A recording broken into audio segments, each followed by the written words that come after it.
ఈ సంతానము ఏ క్షేత్రమునందు పడితే ఆ క్షేత్రమునందు ఉత్పాదనము చేసేది కాదు. అది ధర్మబద్ధమై ఉండాలి. కామము ధర్మము చేత ముడిపడితే లభించేటటువంటి అర్థం ఏది ఉన్నదో అది ఉద్ధరణకు హేతు అవుతుంది. ఉదాహరణకు కొడుకు లేడనుకోండి, వచ్చిన నష్టం లేదు. కూతురు గడుపున కొడుకు పుడితే కొడుకు పుట్టినట్టే. కాబట్టి ఏమవుతుంది అంటే ధర్మమునకు కామము ముడిపడాలి, ఆకర్షణ నిలబడాలి. అందుకొరకు ఆకర్షణ అన్నది లోకంలో భగవంతుడు సృజించాడు. ఈ ఆకర్షణ ధర్మబద్ధమై పరిమితం అవ్వాలి. అంతేకాని ఇది విశృంఖలత్వాన్ని పొందిందనుకోండి, ఎవరి మనస్సుని వాళ్ళు పరిశీలించుకోవాలి. నా ఆకర్షణ ఎక్కడికి పరిమితము కావాలి? నా ధర్మపత్ని వరకు. అది దాటి ఆకర్షణ పొందకూడదు. అలా పొందితే ప్రమాదము వైపుకి వెళ్ళిపోతున్నానని గుర్తు. అది ఎవరికి వారు పరిశీలించుకోవలసినటువంటి విషయం. అందుకే ధర్మము గాడి తప్పిపోతే కొన్ని చోట్ల ఏమవుతుందంటే అది భయంకరమైనటువంటి ఫలితాన్ని ఇస్తుంది. అలా ఫలితాన్ని ఇవ్వాలనుకోండి, శరీరం ఉండాలి కదా దాన్ని అనుభవించడానికి. ఒక గొప్ప దుఃఖాన్ని అనుభవించాలనుకోండి, శరీరం ఉండాలి కదా. శరీరం ఉంటే కదా దుఃఖాన్ని అనుభవిస్తారు. కానీ స్త్రీ అతిక్రమించాడు అనుకోండి, దాని వలన ఏమవుతుందంటే మూలఘాతి. ఏ శరీరము దానికి ఉపయోగించాడో ఆ శరీరము పతనమైపోతుంది. ఆయుర్దాయము నిలబడదు. నిలబడకుండా అర్ధాంతరంగా శరీరాన్ని వదిలిపెట్టేస్తాడు. ప్రమాదం ఏర్పడి శరీరము పతనమవుతుంది. అందుకే పరస్త్రీ సంగదోషేణ బహవో మరణంగతాః. పరస్త్రీ సంగము చేత ఎందరో తమ శరీరములను పతనం చేసుకున్నారు, ఆయుర్దాయాన్ని కోల్పోయారు. అందుకే అటువంటి ప్రమాదకరమైన వాటి జోలికి వెళ్ళవద్దు. అది చెప్పడం కోసమే వెలది మొట్టమొదటి వ్యసనంగా చెప్పారు. అయితే ఇక్కడ స్త్రీ అని అన్వయం చేసి అన్ని వేళలా దోషం ఆపాదించకూడదు. ఎందుకు ఆపాదించకూడదు అంటే ఆమె ధర్మబద్ధమైన పత్ని స్థానంలో ఉందనుకోండి, ఆమె గొప్ప ఉద్ధరణ హేతు. మీకు నేను ఎన్నో మాటలు చెప్పా. గృహిణి గృహముచ్యతే. అసలు ఆమె లేనినాడు ఇల్లన్న మాటకు అర్థమే లేదు. ఆమె లేనినాడు పురుషుడు పుణ్యం చేసుకోలేడు. ఆమె లేనినాడు ఇహమునందు ఏమీ సంతోషం లేదు. అందుకే మాతా సమన్నాస్తి శరీర పోషణం, భార్యా సమన్నాస్తి శరీర తోషణం. భార్యలా అసలు శరీరమునకు సంతోషమును ఇవ్వగలిగినటువంటి వాళ్ళు ఈ లోకంలో లేరు. అందుకే అది ధర్మబద్ధమైన నాడు దోషం లేదు. అది ధర్మమన్న గీత దాటిపోతే, ఆకర్షణ అన్యుల యందు పొందితే అది ప్రమాదహేతు. అప్పుడు అది అక్కడతో ఆగదు, శరీరాన్ని పడగొట్టేస్తుంది. అందుకే శ్రీరామాయణం సుందరకాండలో హనుమ రావణాసురుడి దగ్గరికి వెళ్ళి రాయబారం చెప్తున్నప్పుడు ఒక మాట అంటారు. తదేవ ఫలమన్వేతి ధర్మస్యా ధర్మనాశన ప్రాప్తం ధర్మఫలం తావద్భవతా నాత్ర సంశయ అంటారు. నువ్వు చేసిన ధర్మం ఏదుందో, నువ్వు చేసిన పుణ్యం ఏదుందో అది ఫలితాన్నిచ్చింది. నువ్వు చేసిన అధర్మం ఫలితాన్ని ఇవ్వడం ప్రారంభం చేసింది. నువ్వు చేసిన అధర్మం ఏమిటి? పరస్త్రీని అపహరించి తీసుకొచ్చావు. ఆమె వంక చూడకూడని చూపు చూస్తున్నావు. ఆమెతో మాట్లాడకూడని మాటలు మాట్లాడుతున్నావు. ఆమె ఎందు పొందకూడని భావన పొందుతున్నావు. చిట్ట చివరికి దీని వలన ఫలితమేమి? మూలఘాతి. ఇది నీ శరీరాన్ని పతనం చేసేస్తుంది. నీ శరీరము నిలబడదు. అందుకే వ్యసనం గురించి చెప్పడం వేరు, కానీ ఆ వ్యసనం యొక్క వ్యగ్రతని తెలుసుకోకపోతే అది ఎంత ప్రమాదానికి వెళ్ళిపోతుందో తెలుసుకోకపోతే ఎంత గొప్ప వ్యక్తి జీవితం కానివ్వండి, దాని వలన ఫలితం ఉండదు. మీరు భాగవతంలో అజామీలోపాఖ్యానం చూసి ఉంటారు. ఆయన పేరు అజామీలుడు అని పెట్టారు. అజామీలుడు అన్న మాటకు అర్థం ఏమిటంటే అజ్ఞానము చేత మేళనమును పొందినవాడు, దానితో అంటకాగినవాడు అని అర్థం. అజామీలుడు అంటే అజామీలుడు మొట్టమొదటి నుంచి కూడా పుట్టుక నుంచో బ్రహ్మచారిగా ఉండగానో యవ్వనంలో ఉండగానో పరస్త్రీ వ్యసనము కలిగినటువంటి వాడు కాడు. మీరు జాగ్రత్తగా పరిశీలనం చేస్తే భాగవతంలో అజామీలుడి గురించి కొన్ని విశేషాలు చెప్పారు. ఆయన చాలా మంచి శీలవైభవం ఉన్నవాడు. కావున ఇతడు సత్కర్మవశమున భూదేవ కులమున పుట్టినాడు, దాంతుడై శాంతుడై ధర్మసంశీలుడై సకల వేదంబులు చదివినాడు. అనయంబు గురువుల అతిథుల పెద్దల చేరి శుశ్రూషలు చేసినాడు. సర్వభూతములకు సమబుద్ధి అయి చాలా బహుమంత్ర సిద్ధుల బడసినాడు. సత్యభాషణ నియమంబు జరిపినాడు. నిత్య నైమిత్తికాదుల నెరపినాడు. దండి లోభాది గుణముల దరసినాడు. మంచి గుణములు తనయందు అరసినాడు. అజామీరుడు ప్రారంభంలో అంత గొప్ప శీలవైభవం ఉన్నవాడు. ఆయన ఎంతో పుణ్యం చేసినవాడు కాబట్టి వేదాధ్యయనమునకు యోగ్యమైనటువంటి వర్ణమునందు జన్మించాడు. దాంతి శాంతి రెండిటినీ పొందినవాడు. అపారమైన ఇంద్రియ నిగ్రహము మనోనిగ్రహము కలిగినటువంటి వాడు. ధర్మమునందు అనురక్తి కలిగినటువంటి వాడు. అన్ని వేదములు చదువుకున్నవాడు. ప్రయత్నపూర్వకంగా గురువుగారి దగ్గరికి పెద్దల దగ్గరికి వెళ్ళి శుశ్రూష చేసేటటువంటి లక్షణము కలిగినటువంటి వాడు. అంతేకాదు అన్ని భూతముల యందు సమానమైనటువంటి బుద్ధిని పొందినవాడు. ప్రహ్లాదుడి గురించి చెప్తూ భాగవతంలో తనయందు అఖిల భూతములందు నొకభంగి సమహితత్వంబున బరగువాడు అంటారు. అన్ని భూతముల యందు సమానమైనటువంటి భావన, అన్నిటి యందు దైవమున్నది అన్న భావన పొందినటువంటి వాడు. పైగా అనేకమైనటువంటి మంత్రములను ఉపదేశం పొంది నియతి కాలమునందు వాటిని జపం చేస్తూ ఆయా మంత్రముల యొక్క అధిష్టాన దేవతల దర్శనాన్ని పొంది వాళ్ళ యొక్క అనుగ్రహమునకు పాత్రుడైనటువంటి వాడు. సత్యభాషణ నియమంబు జరిపినాడు. ఎన్నడూ అబద్ధమాడకుండా సత్యమును మాత్రమే మాట్లాడేవాడు. నిత్య నైమిత్తికాదుల నెరపినాడు. ప్రతిరోజు చెయ్యవలసినటువంటి సంధ్యావందనాది కార్యక్రమములను ఏమరపాటు లేకుండా చేసేవాడు. అప్పుడప్పుడు వచ్చేటటువంటి ప్రధానమైన తిథులు కృష్ణాష్టమి, భీష్మాష్టమి, ఇటువంటి తిథులలో ఏవేవి చెయ్యాలని ఋషుల చేత చెప్పబడినదో ఆయా కార్యక్రమములను ఏ వైక్లభ్యం లేకుండా నిర్వహించినటువంటి వాడు. లోభము మొదలైనటువంటి భయంకరమైన గుణములను దాటినటువంటి వాడు. మంచి గుణములన్నిటికీ కూడా నిధిగా జీవించినటువంటి వాడు. అంటే ప్రారంభంలో అజామీనుడు తప్పు జీవనం ఉన్నవాడు కాడు. ఆయనకి వివాహం చేసిన తర్వాత భార్యతో ఎంతో చక్కటి జీవితం చేసినటువంటి వాడు. తల్లిదండ్రుల యొక్క మన్ననని సంతోషాన్ని పొంది జీవించేటట్టుగా బ్రతికినటువంటి వాడు. తల్లిదండ్రులకు సంతోషాన్ని ఇచ్చినవాడు. ఇటువంటి వాడు ఒకనాడు చూడకూడని ఒక విషయాన్ని చూశాడు. ఎవరో మద్యపానానికి కూడా అలవాటు పడిపోయినటువంటి ఒక స్త్రీ పరపురుషుడితో రమిస్తున్నటువంటి సన్నివేశాన్ని చూశాడు. ఇంత చదువుకున్నవాడి చదువు పెద్ద దూది పర్వతంలో నిప్పు నెరుసుపడి కాలిపోయినట్టుగా దగ్ధమైపోయింది. అంతే జారిపోయాడు. ఒకటో మెట్టు మీద ఉన్నవాడు జారి పడిపోయాడు అనుకోండి, పర్వాలేదు. 10వ మెట్టు మీద ఉన్నవాడు జారి పడిపోయాడు అనుకోండి, పర్వాలేదు. 1000వ మెట్టు మీద ఉన్నవాడు జారి పడిపోయాడు అనుకోండి, బ్రతుకుతాడని నమ్మకం ఉండదు. 1000వ మెట్టు మీదకి ఎక్కడం అంటే ఎన్నో గుణములను పొందిన తరువాత ఇటువంటి వ్యసనము కాని కలిగిందనుకోండి, వాడి జీవితము చాలా భయంకరంగా పరిసమాప్తమైపోతుంది. ఇక ఆయన పొందిన సుగుణములను గురించి కానీ, ఆయన కీర్తిని గురించి కానీ, ఆయన జీవితంలో కష్టపడి సాధించినటువంటి విశేషాలని కానీ ఇక ఎవ్వరూ స్పృశించరు. ఆయన నశించిపోయిన తరువాత అపకీర్తి ఒక్కటే మిగిలిపోతుంది. మీరు ఒక్కటి గమనించండి, రావణాసురుడు మరణిస్తే కేవలము రావణుడు మరణించాడు అనుకుంటారు చాలామంది. కాదు, రావణుణ్ణి చంపినప్పుడు 3 రకములైనటువంటి హత్యలు జరిగాయి. ఒకటి వీరహత్య అంటారు, రెండవ దాన్ని ఛాయాహత్య అంటారు, మూడవ దాన్ని సుగుణహత్య అంటారు. ఆయన మహావీరుడు, లోకోత్తర వీరుడు, అన్ని అస్త్రములు తెలిసిన్నవాడు. అన్ని అస్త్రములు తెలిసిన్నవాడు అంటే అన్ని మంత్రాల్ని నియమంగా జపం చేసి తనయందే ఆవాహన చేసుకున్నవాడు. ఆయనతో పాటే అన్ని మంత్రముల యొక్క దేవతలు కూడా వినిర్ముక్తమైపోతారు. కాబట్టి అది వీరహత్య. ఛాయాహత్య. ఛాయాహత్య అంటే ఏమిటో తెలుసా?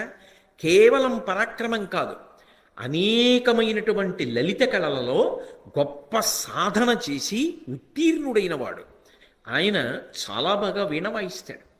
ఆయనకి సామవేదం తెలుసు, గొప్ప గానం చేస్తాడు.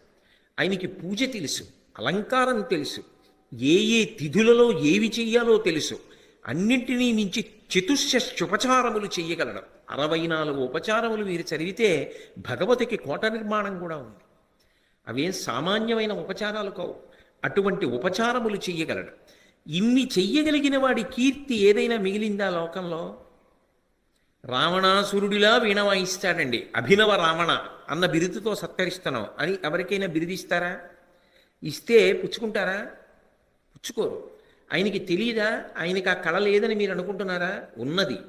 కానీ ఆయనకి ఎన్ని కళలు ఉన్నా ఆయన ఒక మహాపతివ్రత యందు పొందకూడని భావన పొందడంలో ఆయన మరణించినప్పుడు ఆయనతో పాటే ఈ ఉత్తమమైనటువంటి సంస్కృతి కూడా మరుగున పడిపోయింది. అది ఛాయాహత్య అంటారు. ఎంతటి వాడికి కొన్ని సుగుణములుంటాయి. మహర్షి అందుకే రామాయణ కావ్యం చేసేటప్పుడు నిష్పక్షపాతంగా మాట్లాడతారు. మీరు రావణాసురుడు నిద్రలేచిన సమయాన్ని గమనించండి. ఆయన బ్రాహ్మీ ముహూర్తంలో నిద్రలేచాడు. అంటే ఏ కాలమునందు సరస్వతీ కటాక్షము కాలాంతర్గతముగా ప్రవాహ రూపంలో ఉంటుందో ఆ కాలమునందు నిద్ర లేచేటటువంటి అలవాటు ఉన్నవాడు. అసలు అందరూ అలా నిద్ర లేవరు. ఎప్పుడో సూర్యోదయం అయిపోయిన తర్వాత లేస్తారు. కృతఘ్నఘ్న యదేవా యజ్యోతిషాం పతయే నమః. సూర్యుడు ఉదయించిన తరువాత నిద్రలేచిన వాడు కృతఘ్నుడు. కాబట్టి ఆయన బ్రాహ్మీ ముహూర్తంలో నిద్రలేచే అలవాటు ఉన్నవాడు. కానీ అవి ఏవైనా నిలబడ్డాయా? ఒక్క రావణ హత్య చేస్తే రావణ హత్య వెనక ఈ హత్యలు కూడా జరిగాయి. అందుకే ఇవి దోషములయ్యాయి.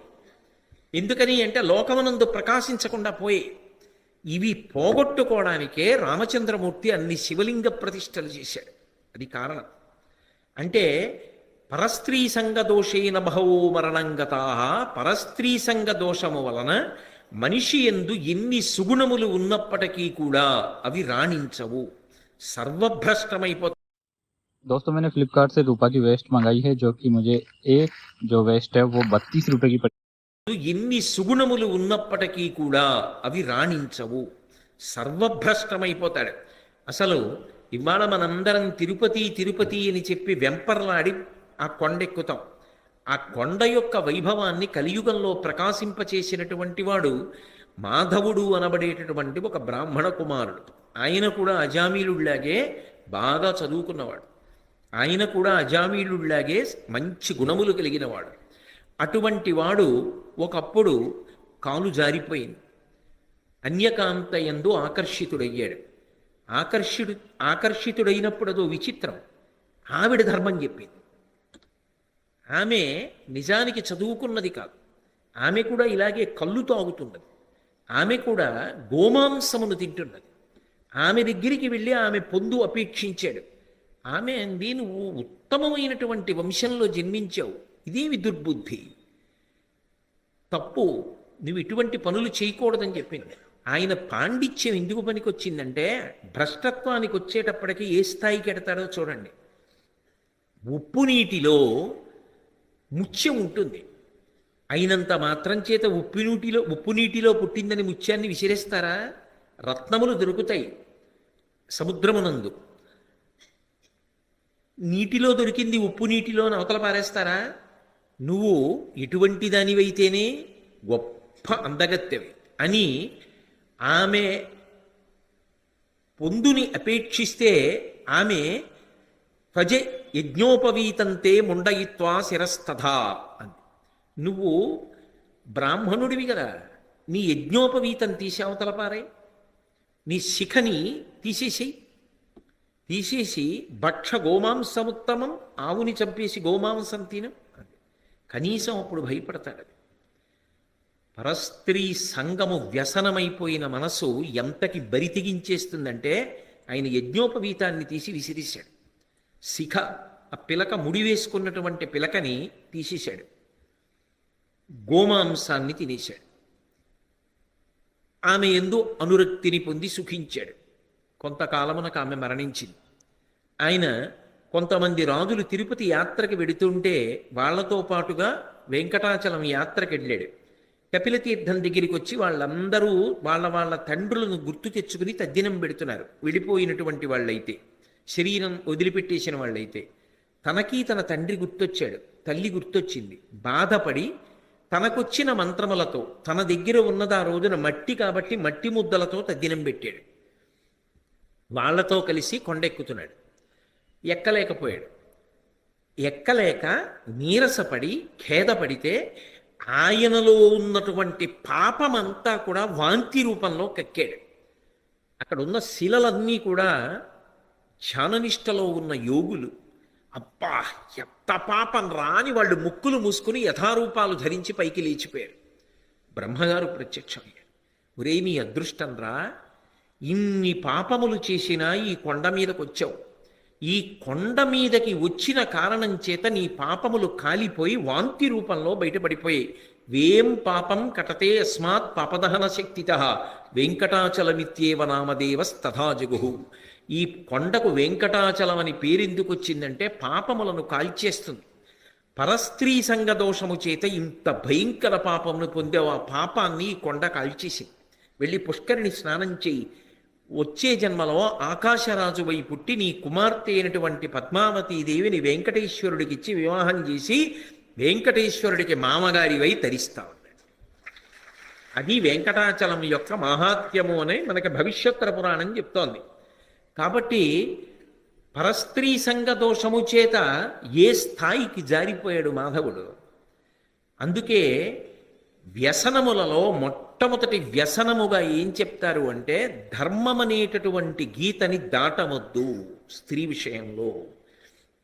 సరే ఏమండి, ఈ నీతి చెప్పడం మంచిదే, తప్పకుండా చెప్పవలసిందే. నీతి చెప్పి ఆగదు సనాతన ధర్మానికి ఉన్న గొప్పతనం. దానికి మార్గమేమి చెప్తుంది. ఏ మార్గము చేత నువ్వు మనస్సుని అలా నియంత్రించగలవు అంటే, మాతృవత్ పరదారీషు, పరస్త్రీ వంక చూసినప్పుడు మాతృభావన మనసులో పొందు. నా తల్లి, నన్ను కన్న అమ్మ, నన్ను కన్న అమ్మ వయస్సులా ఉండదు అని మనసులో బుకాయింపు వచ్చిందా? నువ్వు ప్రతిరోజు పూజ చేస్తావు కదూ, ఎవరో ఒక అమ్మవారిని పూజిస్తావు కదూ. కంచి కామాక్షినో, మధుర మీనాక్షినో, కాశీ విశాలాక్షినో, గాయత్రినో, పార్వతినో, లక్ష్మినో, సరస్వతినో, శారదనో ఎవరో ఒకరిని పూజ చేస్తావు కదూ. నేను పూజ చేసేటటువంటి అమ్మవారు కరచరణాదులతో కదిలి వస్తే ఇదిగో ఇలా ఉంటుంది. సహస్రశీర్షవదన, ఇన్ని ముఖాలతో మా అమ్మవారు వచ్చి కూర్చుంటే ఇలా కూర్చుంటుంటారు. ఎంత అదృష్టం! ఆవిడికి నా మీద ఎంత ప్రేమ అంటే, రోజు నన్ను పీఠం మీద కూర్చోబెట్టి నువ్వు కింద కూర్చుని పూజ చేస్తావు. ప్రతిరోజు సాయంకాలం నిన్ను పీఠం మీద కూర్చోబెట్టి, ఎత్తైన వేదిక మీద కూర్చోబెట్టి, నేను అనేక ముఖాలతో కింద కూర్చుని వింటున్నట్టుగా కనపడుతూ నీకు దర్శనమిస్తాను. ప్రతిరోజు సాయంకాలం అయ్యేటప్పటికీ నేను ఏ కామాక్షికి నమస్కారం చేస్తానో ఆ పరదేవతే ఇన్ని ముఖాలతో నాకు దర్శనమిస్తూ ఉంటుంది. ఎంత అదృష్టవంతుడిని నేను అన్న భావన పొందాను అనుకోండి. అప్రయత్నంగా నేను మాట్లాడేటప్పుడు, అమ్మా నిన్న రాలేదే అని అడుగుతాను. అమ్మా మాట్లాడేటప్పుడు, అమ్మా నిన్న రాలేదే అని అడుగుతాను. అమ్మా అన్న పలకరింపు వచ్చేస్తుంది. ఆ మాతృవత్ పరదారీషు, ఆ మాతృభావన చెయ్యగానే పాదముల వంక చూడడంలో ఉన్న అనురక్తి నీకు ఏ తేజస్సు కనపడి ఆకర్షణకి కారణమైందో అది పరదేవత యొక్క తేజస్సుగా మారుతుంది. మమ తేజోంశ సంభవం అంటాడు గీతాచార్యుడు. అది పరదేవత యొక్క తేజస్సుగా నీకు కనపడగానే పాల మీద నీళ్లే తప్ప పాలు పొంగించగలిగిన అగ్ని మాత్రం అది కాదు. అప్పుడు నువ్వు ధర్మాతిక్రమణం చెయ్యవు, నీ మనసులో వ్యసనం ఏర్పడదు. నువ్వు ధర్మమునకు కట్టుబడిపోయి జీవితాన్ని ఉద్ధరణ పథంలో సాగించగలుగుతావు. అందుకే ఈ వ్యసనమునకు దూరంగా ఉండు. చాలా జాగ్రత్త సుమా.